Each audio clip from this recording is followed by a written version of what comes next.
춥고 미끄러워서 조심스럽게 오셨죠? 우리의 인생은 평생 조심하지 않으면 안 될 어렵고 곤란스러운 일들이 많습니다.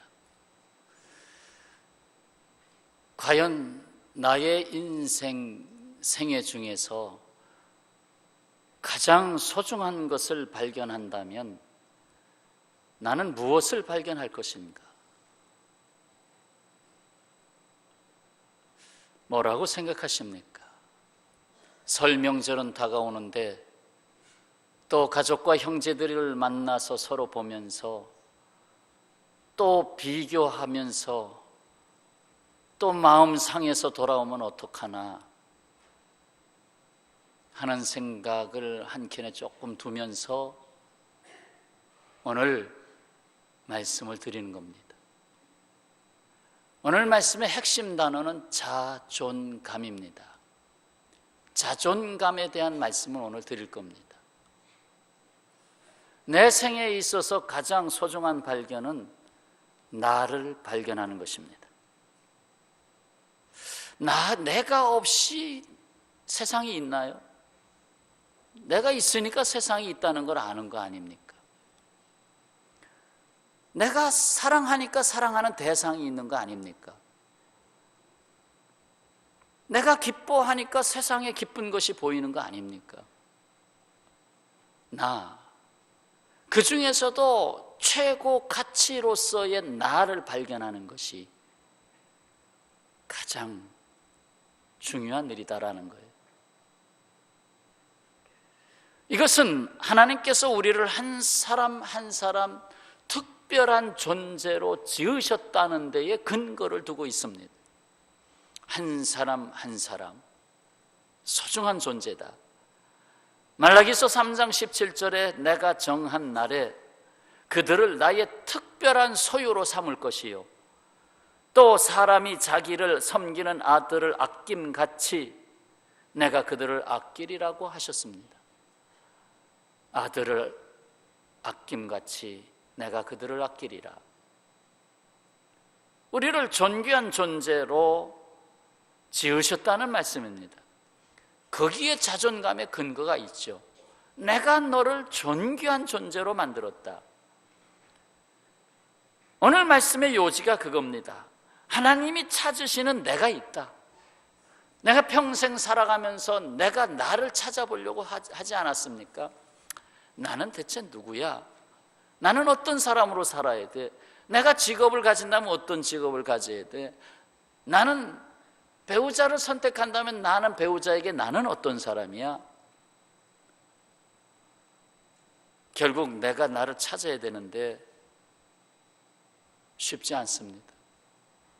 가장 찾기 어려운 게 내가 나를 찾는 것입니다. 그래서 하나님이 찾아주셔야 되는 것입니다. 그래서 하나님이 찾으신 말씀을 오늘 드리는 겁니다. 제목이 다윗을 찾으신 하나님. 다윗에다가 여러분 자신의 이름을 넣으면 됩니다.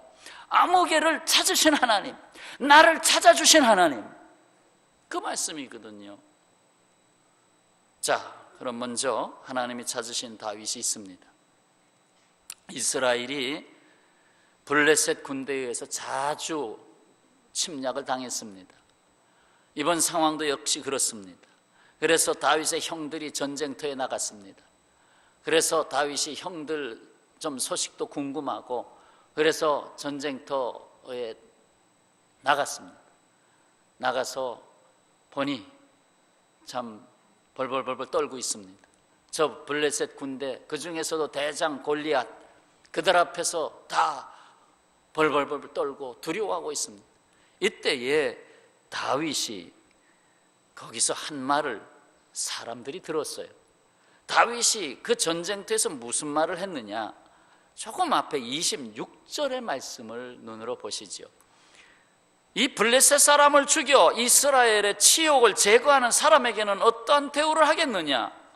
이 할례받지 못한 아는 블레셋 사람이 누구이기에 살아계시는 하나님의 군대를 모욕하겠느냐? 하면서 당당하게 다윗의 목소리가 그 전장에 막 울려 퍼집니다. 이 사람, 저 골리앗을 눕히는 자에게 어떻게 대우하겠느냐? 이 말을 듣고 있던 사람들이, 야, 저 다윗, 저 용맹함이 보통이 아니다. 그래서 이 어려운 처지를 사울 왕에게 고했습니다. 다윗이란 사람이 있습니다. 그래, 이러이러하더이다. 그래, 다윗을 불러들여라. 그래서 다윗을 왕궁으로 불려들인 장면부터 오늘 본문의 말씀입니다. 다윗이 사울 왕 앞에 섰습니다. 블레셋 사람과 싸우겠습니다. 이에 사울이 다윗에게 뭐라고 했습니까? 33절입니다. 네가 가서 저 블레셋 사람과 싸울 수 있다 없다? 없다는 거예요. 너 싸울 수 없으리니 너는 소년이고 저 골리앗은 어려서부터 용사다. 저쪽은 훈련받은 사람이고 너는 지금 소문에 양치기 목동이었는데 네가 어떻게 나가서 골리앗을 넘어뜨리겠느냐? 비교가 안 된다는 거예요. 너 다윗은 저 골리앗이라고 하는 네가 대적해야 될, 네가 싸워야 될 이 세상에 너는 지금 아무것도 가진 게 없다는 거예요. 이 험난한 세상을 이길 만한 조건이 너에게는 없다는 거예요. 이미 앞서서 16장에서 이러한 사건이 있었습니다. 기억할 만한 사건이죠. 이것은 하나님이 선지자 사무엘을 이새의 집에 보내서 기름을 부으라. 그 아들 중에 기름을 부어서 왕으로 세우겠다는 거예요. 그래서 가서 하나하나 형 제일 큰 아들로부터 시작해서 7명을 다 이렇게 봤더니 아니에요. 하나님이 너 아니다. 외모를 보지 마라. 아니다 여기는 없구나. 그러니까 사무엘이 이게 전부냐? 아니요. 들녘에서 양을 지키고 있는 막내 아들이 있습니다. 데리고 와라. 불러들여라. 그가 오기까지는 내가 음식을 먹지 않겠다. 그래서 결국은 그를 불러들여 가지고 결국 하나님이 찾으시는 사람 다윗을 불러들여 가지고 그에게 기름을 부어서 왕으로 내정하게 됩니다. 하나님께서 구별하신 성도 여러분, 내 안에는 하나님이 찾기 원하시는 내가 있습니다. 내 안에는 하나님이 찾기 원하시는 내가 있다. 믿습니까? 하나님이 나를 찾으시고 내가 그 안에서 하나님의 최고의 작품으로 발견될 때에 우리는 큰 구원, 큰 기쁨, 큰 은혜, 큰 역사를 받은 것을 알고 깨어 일어나는 것입니다. 일어나는 거예요.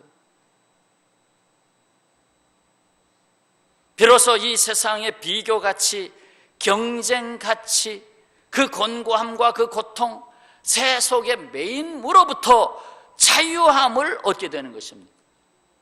하나님이 나를 찾아서 끄집어낼 때 비로소 자유함을 얻게 되는 것입니다. 이때 나는 하나님의 최고의 걸작품이다. 너는 특별한 존재다. 라는 자존감을 얻게 되는 것입니다. 자존감. 사울 왕은 자존감에 실패한 사람입니다. 하나님이 이스라엘의 초대 왕으로 구별해서 그를 세웠으면 하나님 참 감사합니다 하며 말씀 앞에서 자기를 지키면서 바르게 왕의 자리를 지켜야 되는데 다윗이 등장했습니다. 다윗이 등장해서 골리앗 장군을 무너뜨리고 나서 문제가 발생했습니다. 여인들이 입에서 사울이 죽인 자는 천천히요 다윗은 만만히로다. 그러니까 여기서 영적으로 병이 들기 시작했습니다. 누가 나보다 더 찬양을 받느냐, 누가 나보다 더 위에 있느냐 하면서 칼을 뽑아서 악기를 연주하고 있는 다윗에게 던져서 죽이려고 했습니다. 다윗이 피했죠. 그런 일이 또 나중에 또 있었죠. 이때로부터 다윗을 주목하게 되었고 사울 왕은 이때로부터 다른 일은 하지 않고 어떻게 하면 다윗을 죽일까? 이것을 평생 마지막까지 이 일에 힘쓰다가 하나님의 진노를 받아서 일가족이 다 멸망하고 맙니다. 자존감의 실패. 저기 참 훌륭한 다윗이라는 사람이 이 나라를 구원하기 위해서 일어나는구나. 하나님이 준비해 놓은 사람이구나. 하나님이여 감사합니다. 자존감이 있으면 다른 각도로 볼 겁니다. 자존감이 없으니까 자기에게 공격해 오는 것으로 보게 됩니다. 자존감은 자존심과 다릅니다. 완전히 다릅니다. 학자의 강의에 보면 그런 내용이 들려옵니다. 자존심은 열등감과 함께합니다 라는 중요한 포인트를 얘기하더라고요. 자존심은 열등감이 있는 사람에게 나타납니다. 열등감. 내가 왜 하필이면 어려운 가정에서 태어났을까? 왜 나는 태어나면서부터 참 이렇게 불우한 환경에서 살게 됐나? 왜 나는 외모가 왜 다른 사람하고 이렇게 뒤처지는가? 나는 왜 능력이 없는가? 하면서 열등의식을 갖게 되면 내가 어떻게 이 세상을 살아갈 것인가? 나를 사람들이 얕볼 것이다. 나를 갖다가 정말 이렇게 막 밟고 다닐 것이다. 그것을 내가 방어하기 위해서 자존심이라고 하는 것을 키우게 됩니다. 열등감이 크기 때문에 그것을 자기를 방어하려고 나타나는 것이 자존심이라는 거예요. 그래서 내가 원하지 않아도 자존심이 발달하게 되는 거예요. 그래서 관계 속에서 이 자존심이 건드려지면 굉장히 고통을 느끼는 거예요. 그렇잖아요, 여러분. 자존심이 상하면 정말 힘들잖아요. 근데 자존감은 달라요. 자존감은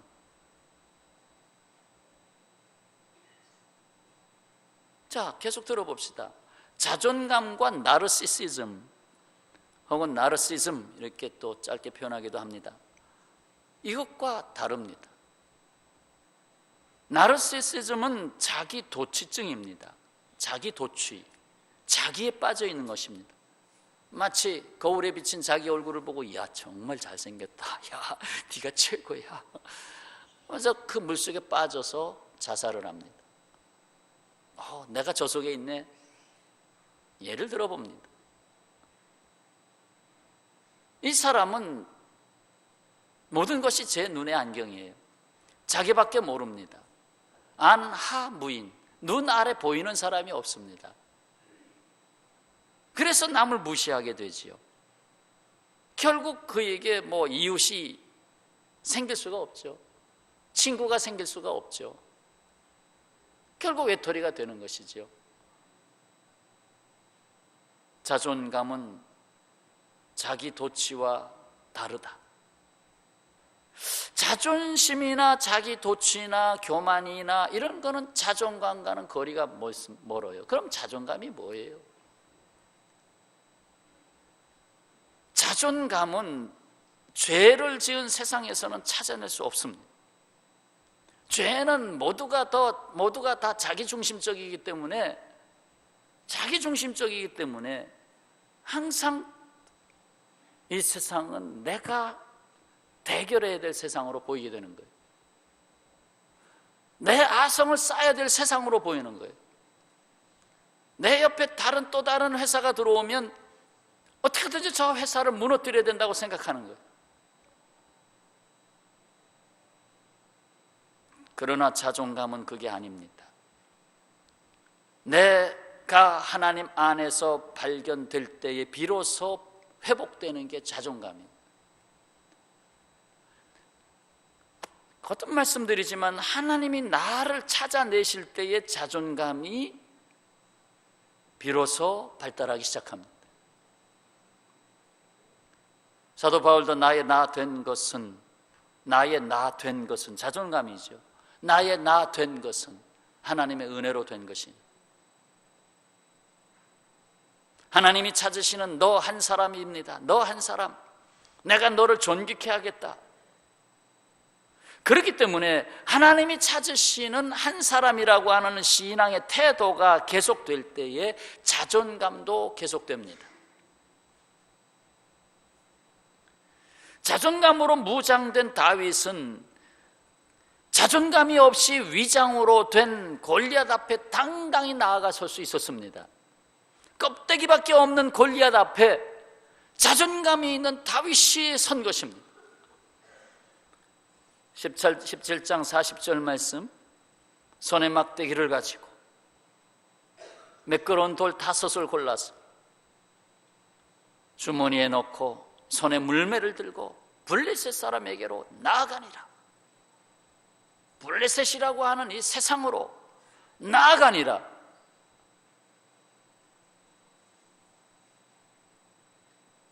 자, 이쯤에서 사울왕의 유혹에 대한 말씀을 좀 드리겠습니다. 사울왕의 유혹이 있다. 자, 38절 39절 말씀입니다. 사울이 자기 군봇을 다윗에게 입혔죠. 노투구를 그의 머리에 씌웠죠. 갑옷을 입혔죠. 그래야 너 전쟁에 나가서 골리앗 앞에 선다. 칼을 채워줬죠. 그런데 영 익숙하지가 않아요. 좀 시험적으로 걸어보니까 덜거덕 이거 도무지 이거 입고 나가서 뭐 골리앗 앞에 설 수가 없어요. 그래서 제가 이거 저한테 익숙하지가 않네요 하고 벗어놓고 나갔습니다.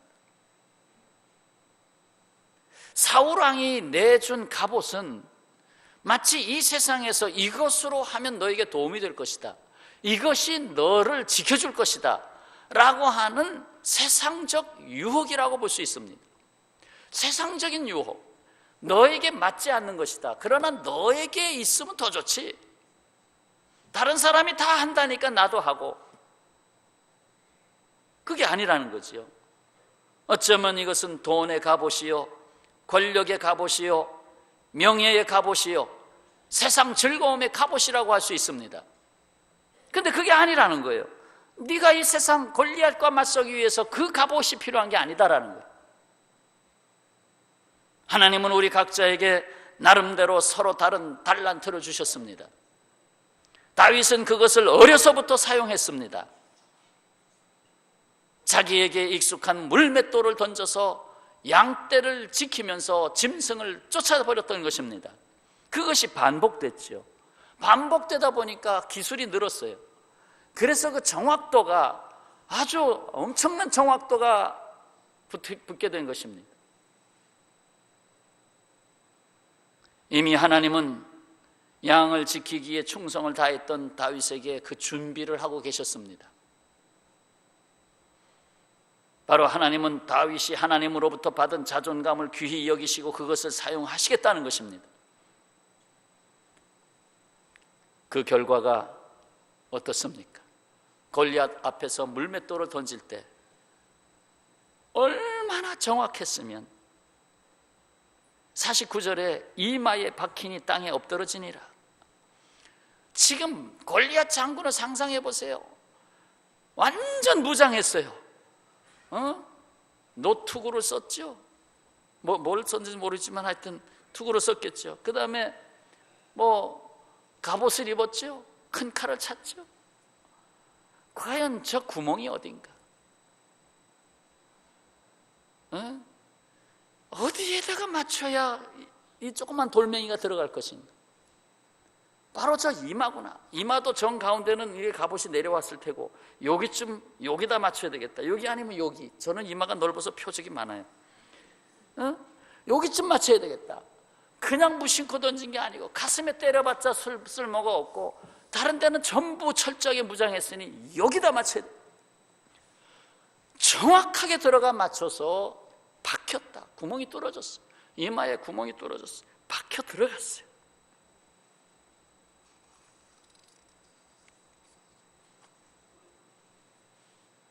사울왕의 유혹으로 갑옷을 입고 나간 게 아니고 이미 다윗에게 하나님이 주셨던 내 안에 자존감이 있다. 너는 물맷돌을 따라갈 사람이 없다.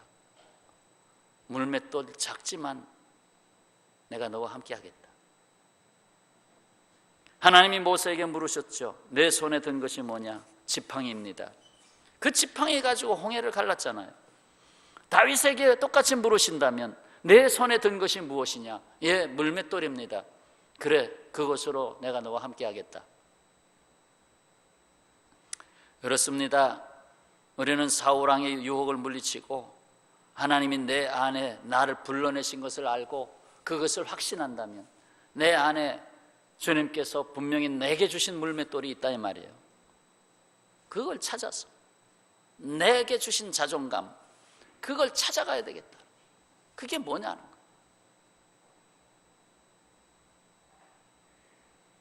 참 똑같이 사업을 해도 어떤 사람은 참 크게 사업을 이렇게 번창시키더라고요.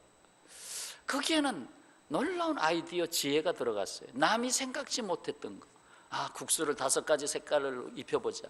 남이 생각하지 못했던 것들을 어떻게 개발할 것인가.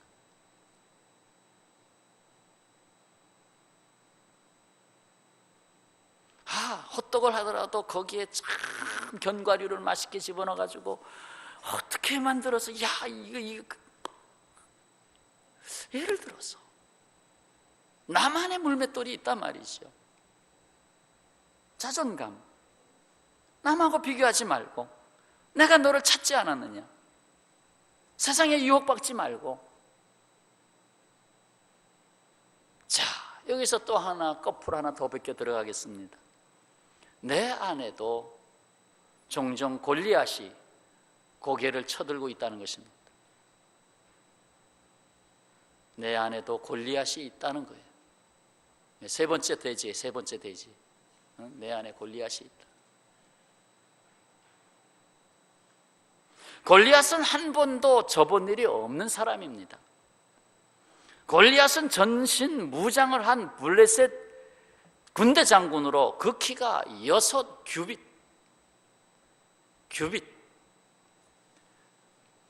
바로 규빗은 히브리 말로 팔꿈치란 뜻입니다. 팔꿈치서부터 시작해서 자로 썼습니다. 여기서부터 쭉 손을 펴가지고 중지 제일 긴 요 끝까지. 요 집에 가서 한번 자로 한번 줄자로 재보세요. 요 끝에서부터 요 끝까지. 이거 재놓고 기억해 두세요. 어디 가면 자가 없으면 하나, 둘 이게 쓰면 됩니다. 이것이 구약시대에 그렇게 썼어요. 그래서 골리앗은 6규빗의 신장을 가졌어요. 한 규빗은 45cm, 평균으로 45cm. 그랬더니 270cm가 나와요. 270cm의 거인 골리앗입니다. 그는 하나님을 무시한 사람입니다. 그러므로 자신을 지켜줄 사람이 누구도 없습니다. 오직 내가 만들어야 되는데, 그래서 옆에 블레셋 군대를 두고 각종 갑옷을 두르고, 내적인 신앙의 힘이 없기 때문에 외적인 것으로 자신을 입히지 아니하면 자신을 보호할 수가 없습니다. 성도 여러분, 종종 내가 그렇지 않습니까? 지금 나는 이 세상 저 바깥에 있는 저 골리앗을 물리쳐야 되는데, 이 세상이라고 하는 골리앗을 내가 어떻게 물리치고 내가 이 세상을 이겨나갈 수 있는가, 그것만 생각하고 계시진 않습니까? 실상 골리앗이 내 안에 있다는 것입니다. 내 안에 있는 골리앗은 어떻게 하고요? 내 안에 내가 많아질 때 작은 골리앗들이 모여서 무리를 이루고 큰 골리앗이 나를 사로잡습니다. 내 안에 골리앗이 있다고요. 우리는 바깥에 있는 골리앗만 봤어요. 하나님을 사랑하고 남을 내 몸과 같이 사랑하고자 하는 신앙의 본질을 찾아갈 때 다시금 내 안에 있는 골리앗은 자취를 감추는 것입니다. 나도 모르는 사이에 내 안에 내 골리앗을 자꾸 만들고 있어요. 그 골리앗을 만들다 보니까 다른 사람이 나를 볼 때 그 골리앗이 보이기 시작하는 거예요. 자네 안에 큰 골리앗이 있어. 그거 쫓아버려. 그 쫓아버리지 않으면 자네 그 골리앗에 의해서 자네가 넘어지겠네.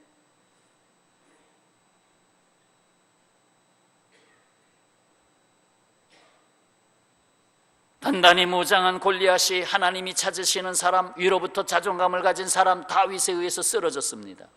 사울 왕 앞에 섰을 때에 다윗이 이렇게 신앙 고백을 했습니다. 그것이 37절. 여호와께서 나를 사자의 발톱과 곰의 발톱에서 나를 건져내셨은즉 나를 이 블레셋 사람의 손에서도 건져내시리이다. 여호와 하나님이 나를 건져내시리이다 라는 그 신앙 고백. 그리고 골리앗 앞에 섰잖아요. 골리앗 앞에서 뭐라고 외쳤습니까? 블레셋 사람에게 들으라고, 너는 칼과 창과 단창으로 내게 나아오거니와. 45절이에요. 그 말씀 여러분 줄을 거놨죠? 45절 말씀. 너 골리앗은 칼과 창과 단창으로 내게 오거니와 내가 외적인 힘을 갖고 의지하고 있는 것들, 나는 만군의 여호와의 이름 곧 내가 모욕하는 이스라엘 군대에 하나님의 이름으로 내게 가노라. 하나님의 이름이 내게 있다. 하나님의 이름이 내게 있으니까 자존감이 있는 사람이 되는 거예요. 결국 엎드러뜨렸습니다. 사랑하는 여러분, 하나님은 지금도 다윗을 찾고 계십니다. 일반 사람들도 인간이 과연 충족하게 산다는 것이 무엇인가? 진정한 충족은 무엇인가? 원하고 있어요. 그래서 살다가 보니까 허무의식도 오고 이건 아닌 것 같다. 뭐 대통령도 해봐도 이거 아닌가 보다. 재벌의 회장이 돼봐도 이거 아닌가 보다. 양심이 호소하고 있어요. 10여 년 전에 한국 갤럽 여론조사가 발표한 오늘날 인생들이 가장 필요로 하는 6가지 기본 충족사항, 인생들이 필요로 하는 6가지 기본 충족사항을 조사한 바 있는데, 그 중에 3가지, 첫 번째부터 세 번째는 주목할 만한 답변이 나왔어요. 첫째는 인생은 의미가 있고 목적이 있다고 믿는 것이다. 그것이 가장 필요한 것의 첫 번째. 인생은 의미가 있고 목적이 있다는 것을 믿는 것이다. 인생의 의미, 인생의 목적에 대한 이야기입니다. 그것이 없이는 충족할 수 없다는 거예요. 두 번째, 공동체 의식과 보다 깊은 관계들을 필요로 한다. 공동체 의식, 관계들, 결국 더불어 함께 살아가는 세상. 함께를 놓친 삶에는 결코 충족이라는 것을 이룰 수 없다. 세 번째, 감사와 존경을 받아야 한다. 감사와 존경을 받아야 된다. 덕분입니다. 참 수고하셨습니다. 감사합니다. 참 제가 늘 배우고 싶습니다. 제가 늘 당신 곁에서 배우고 싶습니다. 멘토가 되어주시죠. 이 3가지를 가만히 종합해 보니까 참 기독교 정신이에요. 어떻게 이런 정신이, 결국 하나님이 만드신 인간이 궁극적으로 추구하는 가치체계예요. 이는 자존감이 증식될 수 있는 요소들입니다. 자존감이 조그만 자존감에서 점점 성숙된 자존감이 되게 하는 요소다, 이렇게 볼 수 있어요. 나의 인생의 의미가 뭔가 자꾸 되묻고, 나는 공동체 의식이 난 깨지고 있는 건 아닌가, 그냥 혼자 신앙생활 하지, 혹시 깨지고 갖고 있는 건 아닌가, 뭐 이런 거. 나는 과연 누구에게 멘토가 되어줄 수 있는 사람인가. 자존감. 그렇습니다. 하나님이 찾으시는 다윗과 같이 자존감이 있는 사람으로 평화의 가족 여러분, 또 이 사회, 이 세상에 하나님이 보내주시는 생명의 구성원이 되시기를 축원합니다. 이 이야기 하나 들려드리고 마치겠습니다. 한 성공한 기업가가 있습니다. 그는 29세, 30세가 안 됐어요. 29세 나이에 커다란 저택 250만 평의 토지를 소유하고 호숫가에 별장을 갖고 호화로운 보트를 가지고 있고 최고급 승용차를 소유하는 백만장자의 리스트에 올랐습니다. 찢어지게 가난한 가정에서 태어난 사람입니다. 처음부터 그런 게 아닙니다. 찢어지게 가난한 가정에서 태어나서 힘든 유년 시절을 보내면서 오직 그의 꿈은 이것이었습니다. 부자가 되는 것. 나는 부자가 되는 게 내 꿈이다. 부자가 돼야 되겠다. 이루었죠. 부자 됐죠. 29살에 재벌의 명단을 올렸으니까, 백만장자에 올렸으니까. 그러나 넘치는 재산, 만족이 안 되더라고요.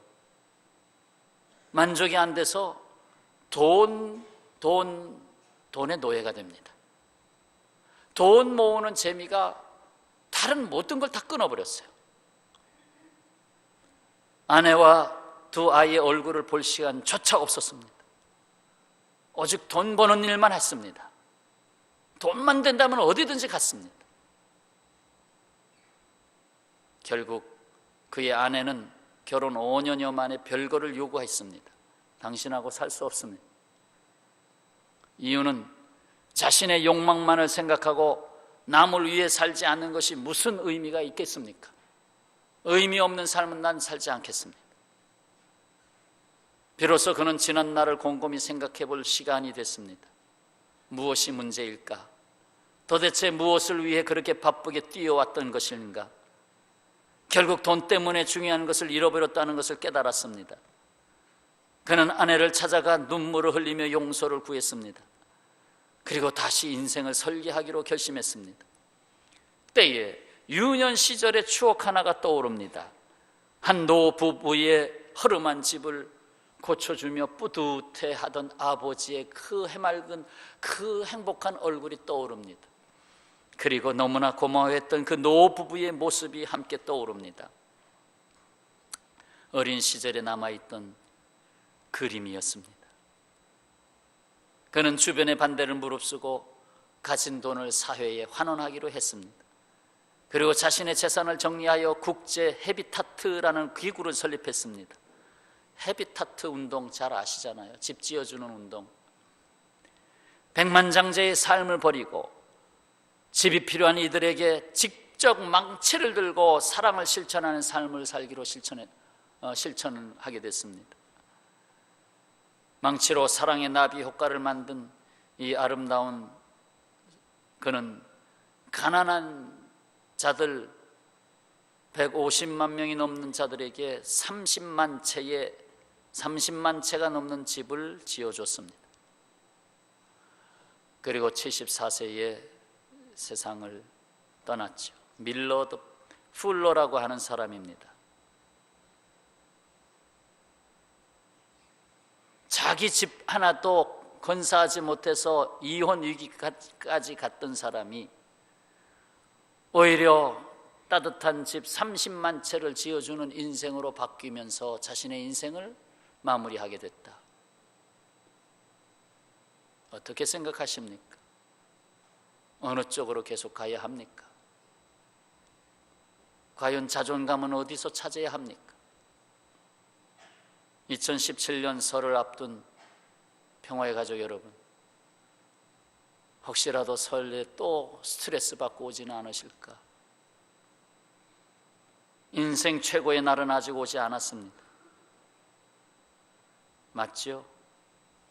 아유, 저는 내일이면 죽을 나이인데요. 그럼 천국은 내 인생의 최고 날입니다. 그걸 떠나서라도 내 인생 최고의 날은 어떤 모양으로 올지 몰라요. 내가 눈 뜨고 내가 손자 손녀를 보게 되는데 그의 삶을 통해서 내가 인생 최고의 날을 경험하게 됐다 할 수도 있어요. 아직 오지 않았습니다. 가장 빛나는 별은 아직 발견되지 않은 별이고 인생 최고의 날은 아직 살지 않은 날들입니다. 새해 주께서 찾으시는 여러분과 여러분의 가정, 그리고 이 같은 신앙 공동체를 세워가는 번동 평화교회가 되어 세상의 생명의 빛이 되어지시기를 주님의 이름으로 축원합니다. 기도합시다. 내 주 되신 주를 참 사랑하고 곧 그에게 죄를 다 고하리라. 큰 은혜를 주신 내 예수 시니 이전보다 더욱 사랑